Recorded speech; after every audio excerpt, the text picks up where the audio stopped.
Sebenarnya kalau bicara investasi, ya semua orang harusnya investasi. Betul, betul. Semua orang harus investasi. Kenapa sih harus investasi? Mungkin Iya. jangan bicara milenialnya dulu, Iya tapi sih.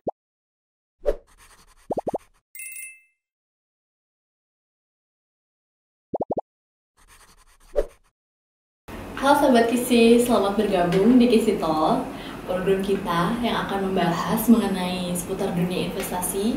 Nah, pada kali ini saya mau ngobrol-ngobrol, mau curhat tentunya seputar dunia investasi, ditemenin sama Pak Niki Hogan. saya Niki Hogan, saya bukan diundang sih, saya diajak sama Ika hari ini untuk ngobrol-ngobrol, ya pastinya mengenai investasi. Dan tadi bocorannya kan katanya soal milenial. Saya bukan milenial, tapi nggak apa-apa, saya coba berpikir atau bertingkah seperti milenial. Karena mungkin sekarang banyak ya Pak ya yang ngomongin milenial. Bahkan ada yang nggak tahu milenial itu range umur berapa dari berapa gitu kan Pak. Yang masuk milenial itu sebenarnya umur berapa? Atau kelahiran tahun berapa itu? Kelahiran dari 81 sampai 95 Pak. 81 sampai 95. Jadi range umur 42-43. Oke, confirm saya bukan milenial kalau gitu. Iya. Bapak termasuk yang mana ya Pak kalau boleh tahu? Pra-milenial istilahnya. Ada namanya loh Pak. Jadi mungkin nggak tahu ya kenapa ya sekarang lebih banyak orang ngomongin milenial. Milenial dan Gen Z lah ya sekarang ya. Apa memang populasinya itu lebih banyak? Ya kalau di Indonesia kan kita tahu secara demografi memang populasi di usia milenial dan Gen Z itu adalah yang paling gemuk katanya. Saat ini. Jadi ya yang paling banyak diomongin ya pasti ya yang kelompok-kelompok ini. Yang mendominasi kan Pak. Betul. Nah sekarang pertanyaan saya nih Pak, ini yang paling penting. apa milenial itu harus berinvestasi Pak? Enggak. Enggak Hanya milenial maksud saya. Oh, enggak hanya milenial. Iya. Jangan bicara milenialnya dulu, Iya tapi kenapa harus berinvestasi? Mungkin salah satu atau pertanyaan utamanya kan itu sih, ya. Pak. Itu juga salah satu pertanyaan pribadi saya sih. Oh, gitu ya. Kenapa kita harus berinvestasi? Tapi hari ini kita ngobrol ya, janjinya gitu loh. Saya bukan di pihak yang diinterogasi seperti itu. Kita ngobrol. Apalagi Ika kan mewakili generasi milenial dan Gen Z itu seperti itu. Betul. Kalau kita bicara kenapa harus investasi, kalau di textbook gitu kan, di buku-buku kan pasti bicaranya dikaitkan sama inflasi. Iya kan?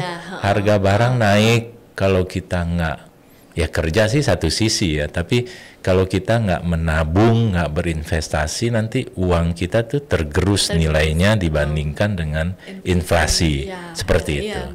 Ya kan?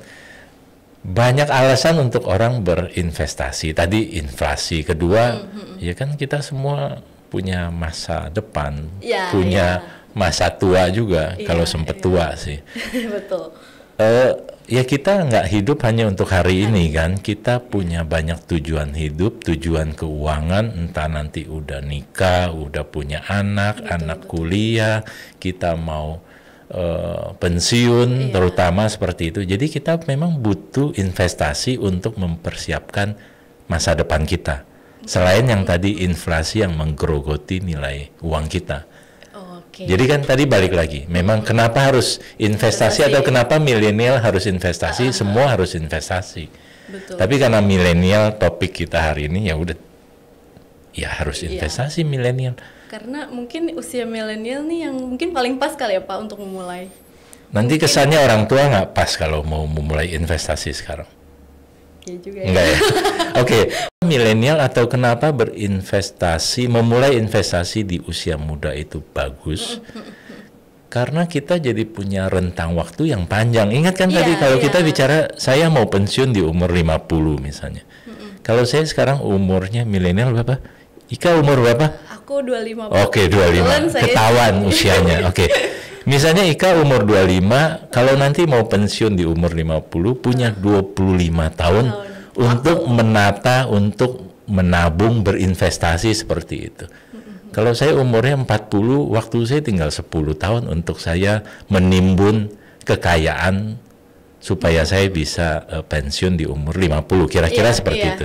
Jadi tadi balik lagi kenapa milenial itu harus berinvestasi, karena diuntungkan dengan usia yang muda. Iya. Jadi waktu untuk investasinya lebih Waktu panjang, investasinya lebih panjang, dan kalau kita ngomong rada-rada jauh gitu ya,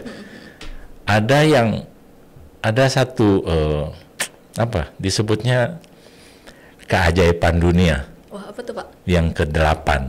1 sampai 7 masih ingat? Udah lupa lah. Itu pelajaran sekolah. Oke. Oke, nggak usah ingat 1 sampai 7, tapi yang ke-8 harus diingat. Ini yang bilang Albert Einstein. Bahwa bunga majemuk, compounding interest. Jadi kalau kita menabung, kita berinvestasi dan kita investasikan kembali return kita, keuntungan kita dari waktu ke waktu, itu tuh akan menghasilkan imbal hasil atau menghasilkan aset kita di kemudian hari itu berlipat-lipat. Istilahnya gitu. Bunga majemuk, compounding interest. Itu adalah keajaiban dunia ke-8. Makanya kalau memulai di usia muda, waktunya panjang, balik lagi. Panjang, waktunya sangat menguntungkan untuk para milenial untuk memulai sekarang. Oke. Pertanyaan saya nih Pak, tadi kan Bapak bilang compounding interest itu. Ya. Berarti ketika kita investasi, kita mendapatkan return kan? Nah, setahu saya nih anak-anak sekarang, misalkan dia dapat return dari investasi, salah satu investasi misalkan. Ya. Tapi, saham nggak misalnya? Ya misalkan saham. Nah. Dia cuan nih misalkan nih Pak. Cuan. Cuan. Tapi mereka itu cuannya bukan diaplikasikan lagi untuk investasi lagi gitu loh. Ada yang untuk membeli aset-aset yang mungkin nggak menghasilkan lagi seperti itu Pak. Ya kalau namanya udah cuan ya boleh lah, terserah, oke kan. Tapi kalau kita bicara kita mau melipat gandakan, kita mau reinvestasikan cuan kita, yaitu kalau tadi misalnya, kita membeli saham, kita dapat keuntungan dari saham, dapat dividen dari saham. Nah, dari keuntungan itu yang kita belikan kembali saham. Dividen yang kita dapat setiap tahun, kita belikan lagi saham. Boleh sekali-sekali neraktir Ika untuk ngopi dan lain-lain, oke aja gitu loh. Tapi kan cuannya mudah-mudahan cukup untuk lebih dari ngopi, kayak gitu, oke. Nggak yang selalunya cuan terus kita hambur-hambur. Boleh aja ya, menikmati dong. Tapi prinsip utamanya adalah kalau kita mau menikmati, mendapatkan manfaat daripada compounding interest itu, kita seharusnya mereinvestasikan keuntungan yang kita terima. Berarti Sobat Kisi kalau cuan beli saham lagi, iya dong. Biar semakin berlipat-lipat. Jadi kekayaan kita tuh nggak berhenti sampai beranak-anak terus betul, gitu loh. Nggak yang cuma berhenti di sekian, tapi berlangsung sampai kita tua. Nanti mungkin kita baru ngerasain pas umur berapa gitu kan Pak? Buah dari hasil umur 50 maunya, biar nggak ketuaan. Umur 70 nanti udah ketuaan. Jangan Pak, nggak menikmati kayak gitu. Makanya kan pensiun sekarang kan mestinya umur 50. Kalau saya sih cita-citanya umur 40 pensiun, tapi udah kelewat, ya udahlah. Ya itu kan balik lagi plan kita kadang nggak sejalan kan Pak. Mungkin kita pengennya karena bedanya kan sebenarnya milenial sekarang itu diuntungkan dengan euforia investasi. Kita bicara investasi yang benar ya. Kita nggak bicara investasi yang nggak jelas gitu. Betul. Euforia investasi kan kita tahu 1, 2, 3 tahun terakhir ini tambahan jumlah investor kalau secara angka kan tinggi sekali, dan sebagian besar itu adalah justru dari para milenial. Ya kan? Iya. Jadi ya balik lagi tadi, keuntungan daripada milenial, euforianya juga sekarang bagus, tinggi, membuka rekening saham, mulai investasi dan lain-lain kan juga sangat mudah. Iya, buat Sobat Kisi di sini saya punya data. Jadi semenjak tahun dari 2020 akhir sampai dengan September 2021 itu kenaikannya 65%, dan berdasarkan demografinya itu usia milenialnya itu 59,23%, Pak. Jadi ya lebih dari 50%-nya memang generasi millennials.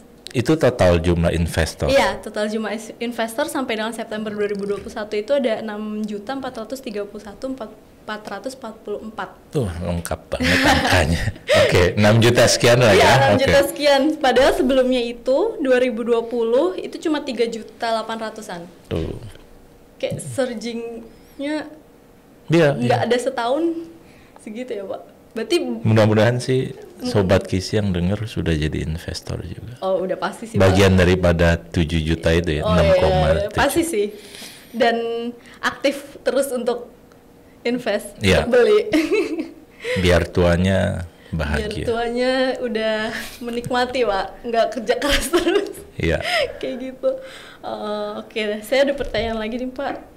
Karena saya kan yang newbie nih, Pak. Kan Bapak lebih berpengalaman. Dimulai usia dewasa dari 17 tahun, apa ketika kita memiliki penghasilan sendiri? Kebetulan kan, saya potong aja tuh ya. Ya, maksud saya kira-kira kebetulan sih di regulasi di kita itu bahwa orang yang membuka rekening saham itu kan harus punya KTP. Ya. Otomatis berarti umur 17 tahun. Okay.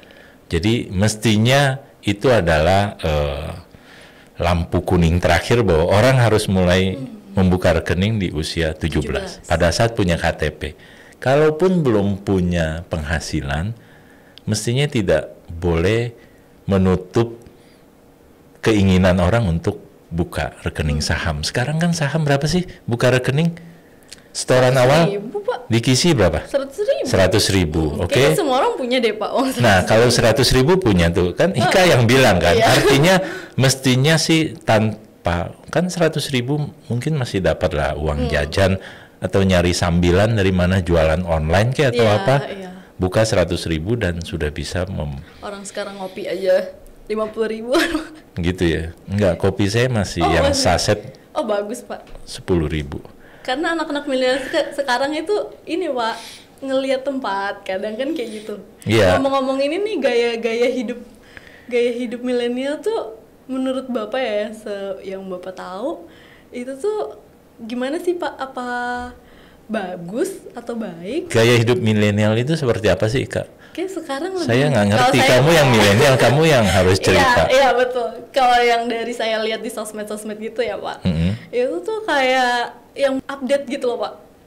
Yang penting keren, terlihat keren, terus kita update, nggak peduli itu kita dapetnya dari mana. Mungkin kita lebih percaya diri kali ya. Kalau misalkan kita pakai misalkan handphone yang mereknya bagus, misalkan kita ngopinya tuh di tempat yang mahal atau yang tempatnya bagus, biar di post tuh bagus gitu loh, Pak. Itu yang saya lihat ya, sepengetahuan saya seperti itu. Padahal kan itu sebenarnya ketika kita bisa replace yang tadinya misalkan beli kopi 50.000 nih, ya udah kita belinya yang 5.000 aja kan.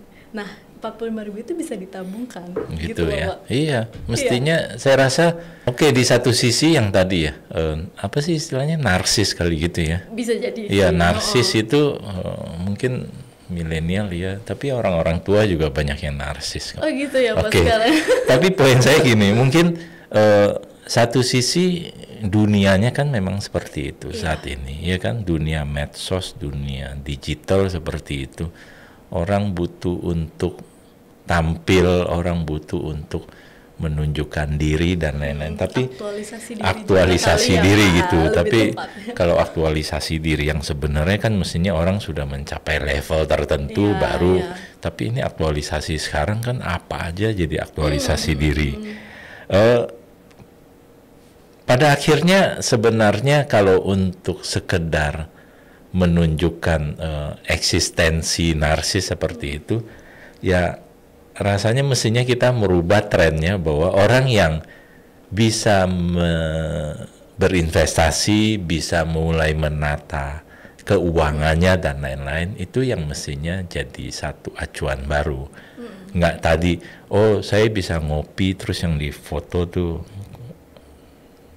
gelasnya ke atau tempatnya ke gitu kan. Tapi mungkin satu saat, oh saya ngopi saset aja, tapi saya punya rekening saham, saya punya, nggak usah kasih lihat portofolionya, tapi paling tidak menunjukkan bahwa sebenarnya itu hal yang lain lagi gitu. Satu hal yang nggak hanya istilahnya konsumerisme, tapi saya juga mulai bisa berinvestasi gitu loh. Oke. Ya mungkin lebih balik lagi ke budaya konsumerisme itu kali ya Pak.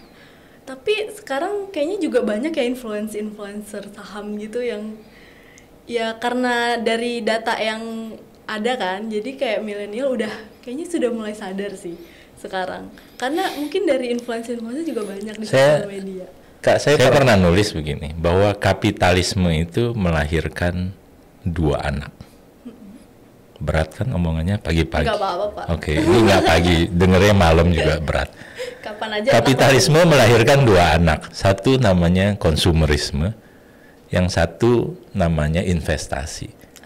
Itu versi saya ya, itu nggak ada di buku. Saya nekat aja membuat seperti itu. Artinya gini, konsumerisme itu bagian daripada kapitalisme.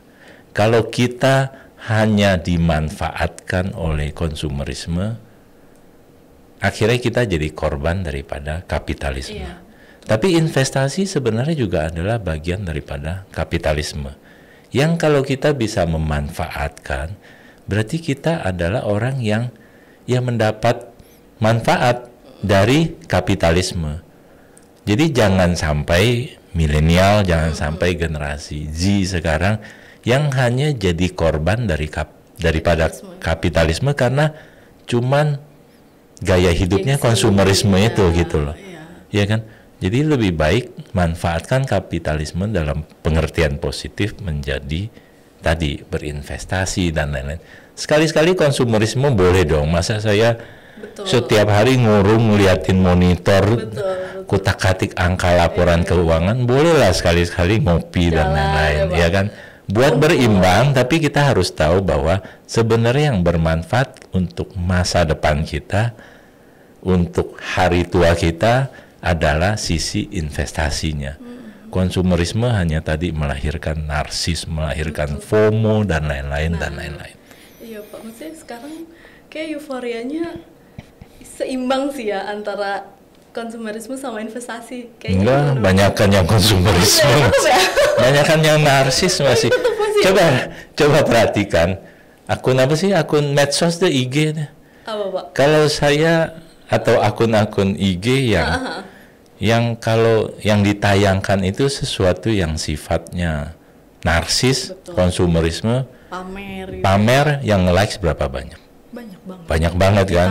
Jutaan tuh bahkan. Kalau saya naikin, oh ada talk show mengenai investasi Nicky Hogan dan Ika, yang nge-likes paling berapa? 10 kan?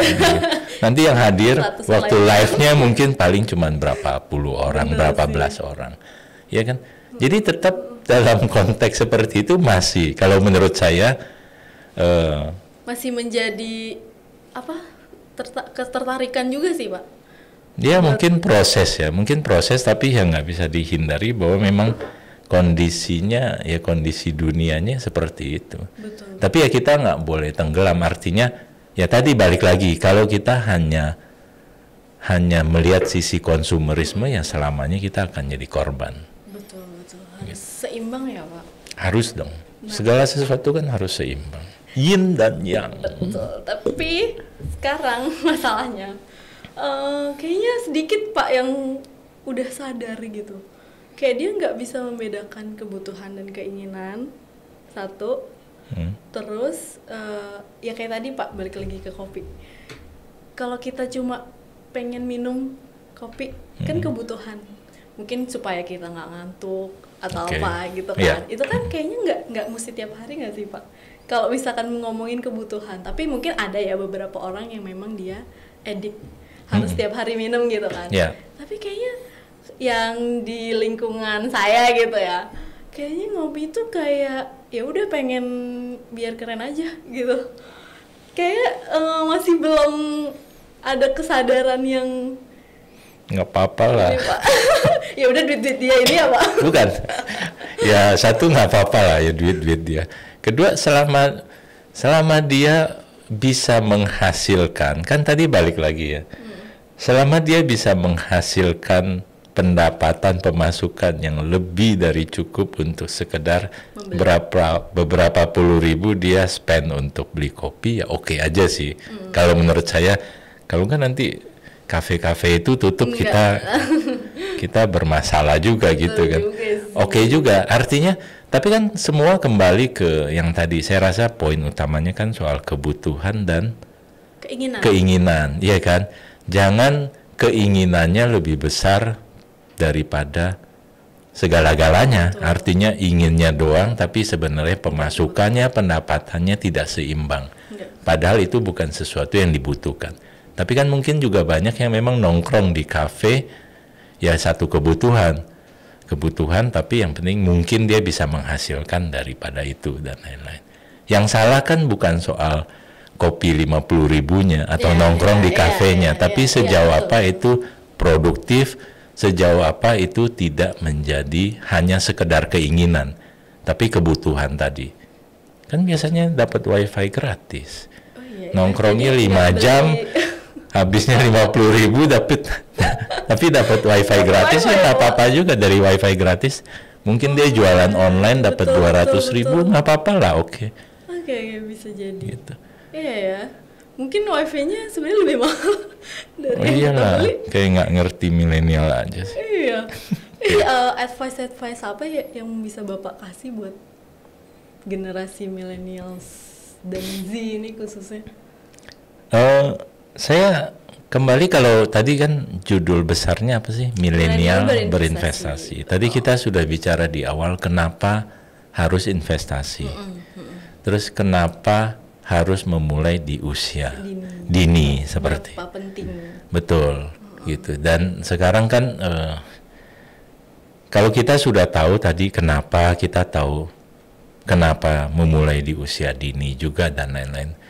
Kita kan sekarang harus ingat juga bahwa begitu banyak tawaran yang ada. Memulai investasi sudah niat dan lain-lain, tapi kan masalah memilih instrumen investasi dan lain-lain itu kan juga harus jadi concern juga gitu, ya kan. Banyak banget tawaran, banyak banget akun-akun yang ada di medsos dan lain-lain yang menawarkan judulnya investasi. Betul. Semua pakai judul investasi, tapi apakah itu betul-betul investasi atau bukan? Nah, itu sesuatu yang harus kita juga pelajari gitu. Jadi Kisitok kan tujuannya untuk itu kan, untuk mengedukasi kan? Untuk edukasi kan, untuk ngajarin bahwa kalau investasi yang benar tuh seperti apa, kemudian produk-produk yang bagus atau produk-produk investasi itu yang aman tuh seperti apa. Jangan merasa bahwa oke, gue udah investasi nih, tapi yang diikutin sebenarnya bukan investasi, bukan yang ada instrumen yang resmi yang dari kita beli benar-benar ada. Iya, yang dari bursa atau dari OJK, tapi investasi yang mengatasnamakan lah ya Pak. Gitu ya.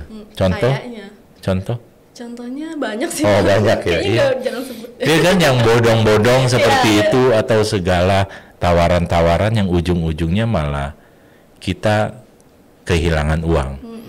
Iya kan? Boncos Pak. Boncos istilahnya. Niatnya udah bagus kan, niat awalnya kan udah semangat nih habis dengar Kisitok gitu kan. Tapi berikutnya salah jalan. Karena mungkin kita lebih ada ya Pak, maksudnya malas untuk mencari tahu kali ya. Pengennya yang langsung nih, ini kayaknya ini deh, tanpa riset terlebih dahulu yang mendalam. Begitu dengar investasi, begitu dengar uang, maunya cepat kaya sih. Betul Pak. Ya semua orang juga pengen cepat kaya. Saya juga pengen Pak. Oke. Semua orang kan pengen cepat kaya, instan seperti itu. Tapi apakah memang ada yang langsung kayak gitu? Kayak nggak ada deh.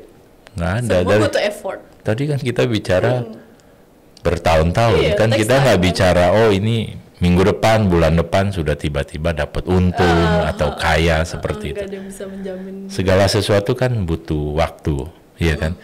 Jadi balik lagi kalau ada investasi tawaran-tawaran seperti itu ya kita tadi kan yang Ika sampaikan, kita harus baca, kita harus cari tahu dulu.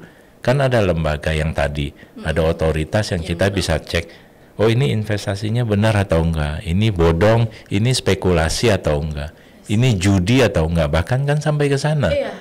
Jadi kalau kita bicara dengan KISI ya pastinya semua instrumen yang ada di pasar modal. Ada apa aja sih di KISI? Ada saham, Pak. Saham ada. ETF. Ada. ETF itu apa? Nanti kita bahas belakangan deh ya. Ini kan yang kita berat banget sih pagi-pagi udah denger ETF. Oke, terus saham ETF? Saham ETF, reksadana ada. Ada. Di KCAM, asset manajemennya ada. Oke. Gitu. Jadi itu resmi semua kan? Resmi, Pak. Terdaftar di OJK kan? Aman. Insya Allah aman. Oke. Iya, berarti kan produk-produk seperti itu kan. Berarti saham tadi ETF, reksadana, obligasi. Nah, itu yang jelas-jelas resmi yang tercatat di otoritas, di OJK atau di bursa. Di luar itu lebih baik cek and recheck ya. Dulu. Iya kan? Asal. Iya. Main kita tempatkan dana kita di situ juga kan, Pak. Karena nggak ada yang menjamin kalau misalkan uang kita nggak ada, hilang tahu-tahu kayak banyak lah sekarang. Masalah yang lagi happen juga. Nanti kita bahas di selanjutnya ya. Sesi-sesi selanjutnya aja ya. Sekarang kita fokus ke investasi dulu, memulainya itu harus berani atau emang harus diusahakan. Ya udah deh gue coba aja dulu, apa kayak semua tabungan kita investasikan, atau kita ada prinsip yang pendapatan saya sekian persen untuk investasi, atau tabungan kita investasikan semua. Itu baiknya gimana ya, Pak? Baiknya bagaimanapun gini loh, kalau kita bicara kita investasi jangan nekat juga.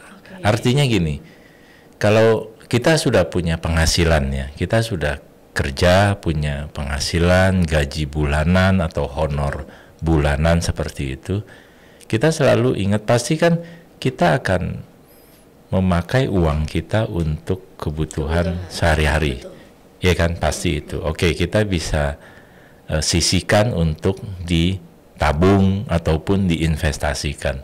Yang tidak boleh kita lupakan itu adalah kita tetap harus nabung. Jangan nekat semuanya diinvestasikan buat tabungan 1 bulan, 3 bulan ke depan. Ada istilah kerennya kan dana darurat. Ya kan? Betul. Dana darurat itu adalah sesuatu yang harus kita miliki dulu sebelum berinvestasi. Betul. Investasi kalau kita konteksnya tadi jangka panjang, tidak boleh berpikir bahwa nanti minggu depan, bulan depan kalau saya butuh saya bisa cairkan. Enggak, kita harus set itu bahwa dana investasi itu adalah sesuatu yang memang kita simpen untuk jangka panjang, bukan sesuatu yang sifatnya darurat, kapanpun saya butuh saya bisa jual. Walaupun memang bisa dijual, tapi tujuannya bukan untuk itu. Jadi kita harus sisihkan sebagian untuk dana darurat itu. 3 bulan atau 6 bulan punya kebutuhan itu, lebih dari itu ada kelebihan baru mulai kita investasi. Gitu. Berarti yang wajib banget punya nih semuanya dana darurat selama 3 bulan 6 bulan. Iya, kalau masih single ya 3 bulan cukup lah. Oke. Kalau 6 bulan kan kasihan. Kasihan anak juga nanti kalau uangnya semua dibelikan saham lagi turun kan seperti itu. Iya, anaknya bisa nggak sekolah, nggak makan. Oke. Berarti itu yang wajib. Terus kayak kita mengetahui profil risiko kita tuh dari mana ya, Pak? Misalkan kayak ada orang yang berani tanpa memperhitungkan gitu. Kayak ya udahlah kan, ketika kita investasi lebih banyak dengan harapan kita dapat return lebih banyak. Apakah dari awal harus segitu atau dikit-dikit aja deh? Yang penting stagnan, maksudnya kayak tiap bulan pasti kita nabung ke saham, beli gitu, atau langsung banyak? Kalau punya uang banyak paling enak dah. Iya. Nggak usah ngomong deh Pak. Iya, artinya gini maksud saya, kalau punya uang banyak pilihannya mau langsung sekaligus atau Boleh. mau bertahap. Iya. Tapi kan kalau kita bicara kita adalah karyawan, tadi hari ini kan kita dengar soal dana darurat. Oke, kalau kita punya tabungan, kita sisihkan dulu untuk dana darurat. Kelebihannya itu yang kita investasikan. Mau sekaligus atau mau bertahap, ya paling bagus kalau kita baru memulai ya lakukan secara bertahap. Atau kalau kita nggak punya kelebihan, cuman dari gaji aja yang setiap bulan, banyak teman-teman yang saya kenal yang saya akan beli saham tapi saya belinya dari bulanan saya. Karena ya nggak punya lebih dari itu. Jadi dari penghasilan bulanan dia sisihkan untuk beli saham. Ya lakukan itu secara berkala. Iya. Ada kampanye apa yuk nabung saham itu kan ya melakukan secara berkala. Kalau di buku disebutnya dollar cost averaging. DCA yang saya setiap bulan ada dana lebih saya belikan saham. Nggak peduli harga saham lagi naik, lagi turun, krisis atau enggak, pokoknya saya tutup mata, saya kacamata kuda, setiap bulan saya akan sisihkan 500.000, sejuta atau berapapun untuk saya belikan saham. Yang tadi kan disebutkan kan, dan itu, ya itu ada teorinya, artinya ada praktek yang melakukan pembelian saham secara berkala seperti itu. Tapi kayaknya susah ya Pak untuk konsisten.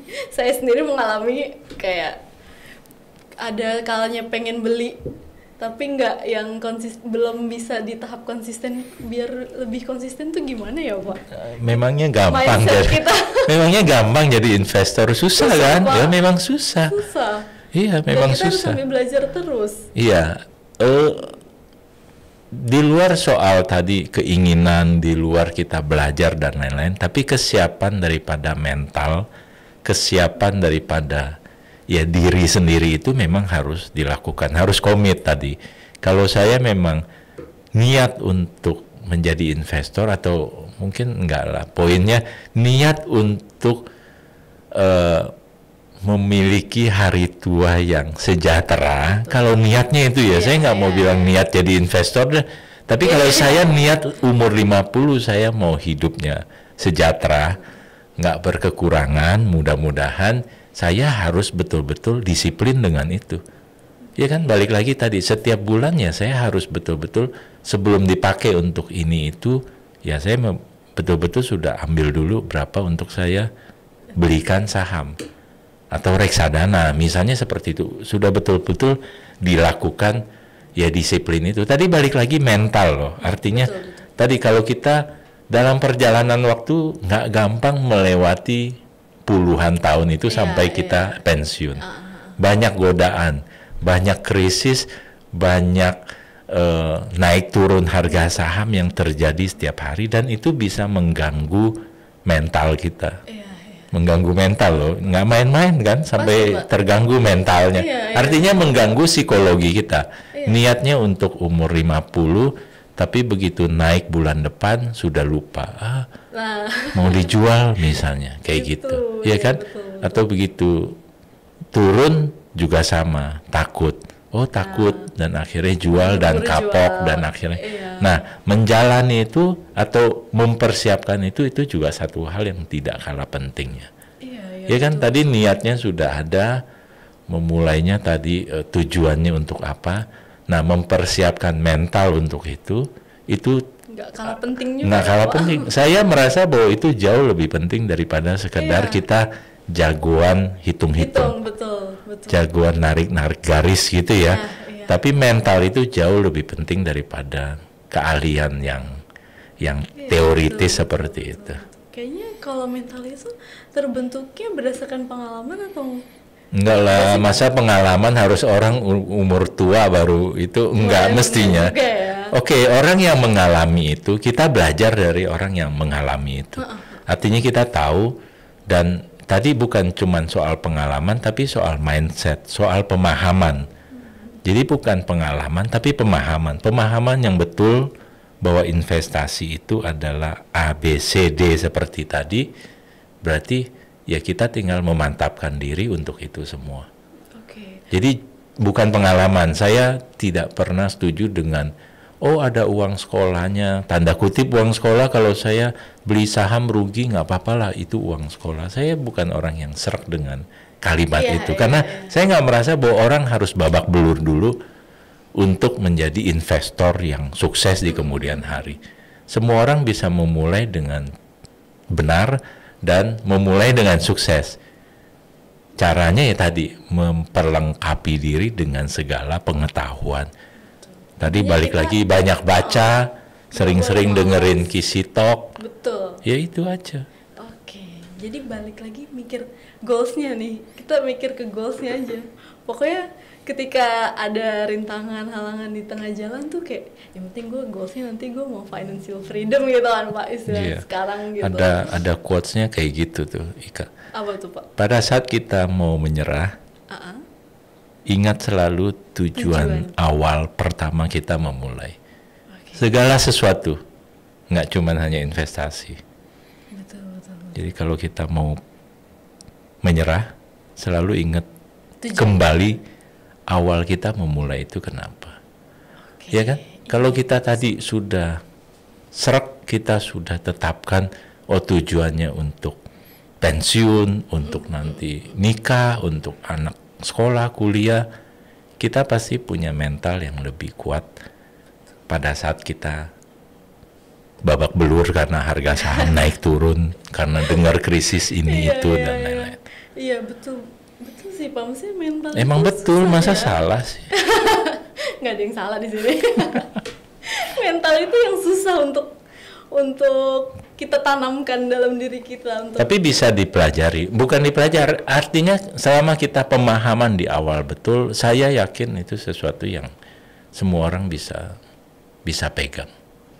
Oke. Yang pasti awal itu harus tahu resiko yang mungkin akan kita hadapi. Kan nggak ada investasi yang benar-benar aman, pasti ada resiko di situ kan Pak. Nah untuk kayak meminimalisir resikonya itu apakah ada caranya? Saya balik lagi ke pemahaman. Ika, saham itu apa sih?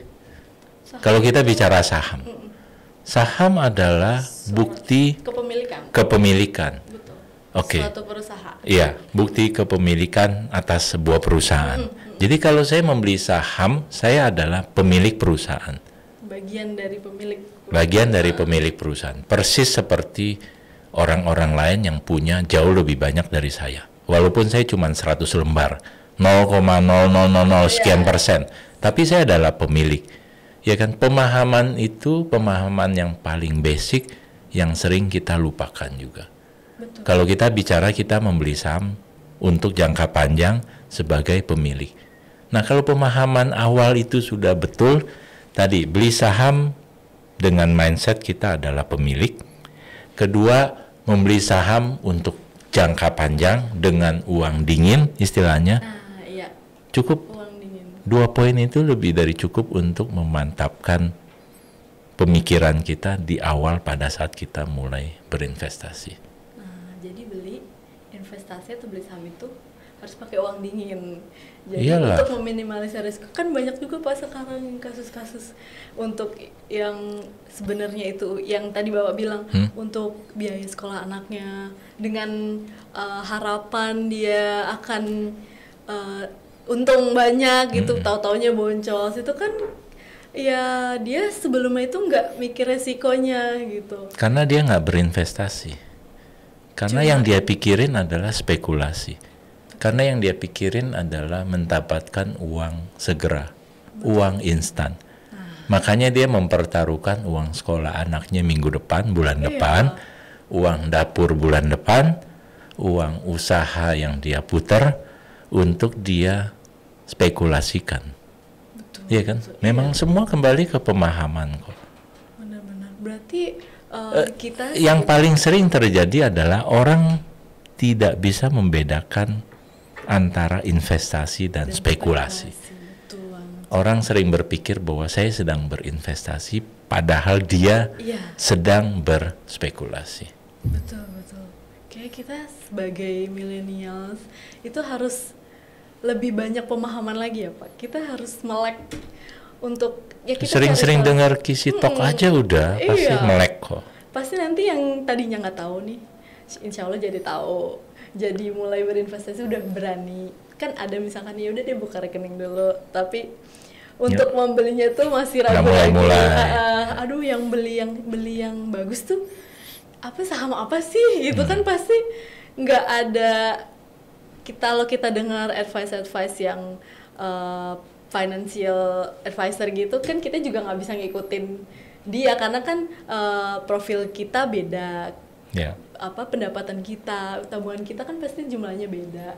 Itu yang jadi salah satu masalah juga sih Pak, untuk kadang ada yang ikut-ikutan, misalkan temennya lo beli ini aja nih gitu kan, terus kita ikut tanpa kita memahami lebih dalam si perusahaan tersebut gitu Pak. Itu juga jadi harus kita membanamkan kesadaran dalam diri kita untuk kayak kita riset dulu lah, jangan ikut-ikut orang. Ya udah, orang mungkin alasan dia sama alasan kita beda, tujuan kita sama tujuan dia beda, kayak gitu. Itu advice yang mungkin belum semuanya punya ya Pak, maksudnya prinsip-prinsip yang investor sekarang tuh belum punya.